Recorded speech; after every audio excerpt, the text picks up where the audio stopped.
If there's one thing I've learned from watching Yellowstone shows, it's that Taylor Sheridan doesn't do happy endings. At least, not without making everyone suffer first. And right now, nobody is suffering more than our poor Duttons that were doomed to live in the 1920s of all the periods in history. The upcoming 1923 season finale will only provide more proof to this, as we will jump from one tragedy to another. Don't worry though, it will provide a somewhat satisfactory ending to every single plot point. So let's talk about it. Despite the pending tragedies, we can always kick off the upcoming events of the season finale with some good news.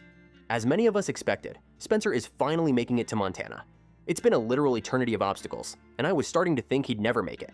The second Spencer steps off that train though, he's walking straight into chaos.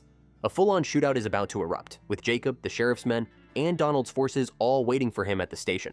It's going to be absolute madness, and I can't wait to see it. And yes, do not be surprised if you see Spencer killing Donald mercilessly at the very end of the episode. I know, we are all waiting for this moment, and yes, it will absolutely be worth to wait. But while the train station is turning into a war zone, something even bigger is happening back at the ranch. Donald's men are launching a full-scale attack on Yellowstone, and Kara is the last line of defense. She's making damn sure Spencer has something to come home to. And I don't know about you guys, but personally, I love her so much for this. But there's still one person who's completely spiraling, who is also still under Kara's protection. Of course, we are talking about none other than Elizabeth. Losing Jack will completely ruin her, and her grief will soon take a dark turn. She's on the edge, and the weight of it all is putting her baby's life at risk. But here's the thing about pain. It either breaks you or it makes you stronger. And in Elizabeth's case, I think it's about to do both. I know, it's controversial, but hear me out. While Kara is fighting to protect the ranch, Elizabeth is going to pick up a rifle herself. She's going to fight back against the men who took her husband from her. And in doing so, she's going to prove that she belongs to this family. This is the moment she truly becomes a Dutton woman. But at what cost? Am I right? Like, she even lost her husband to this ranch, so I doubt she has any sympathy for even an inch of this land. Needless to say, there's no future here for her anymore. Another Dutton woman who reached the ending of her journey is Alexandra.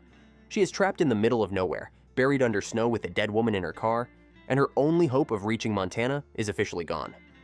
The sheer hopelessness of her situation is killing me because she's so close to getting back to Spencer, yet she might as well be a world away. Now, I refuse to believe this is how her story ends.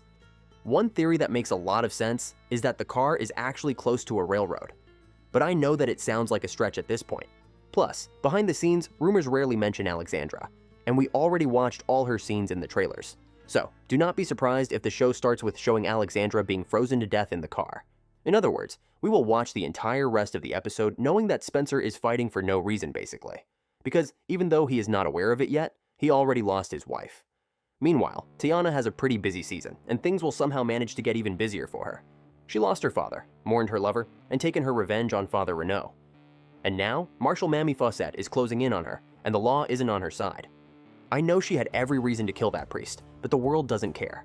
This episode is going to show her trying to convince Mammy that she's not a criminal, just a young woman who has been beaten down by life over and over again.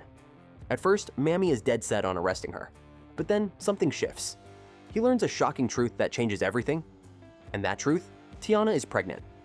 I still can't wrap my head around it, but it makes so much sense. This revelation is what convinces Mammy to let her go. Instead of locking her away, he decides to banish her from Oklahoma, giving her a chance to start over.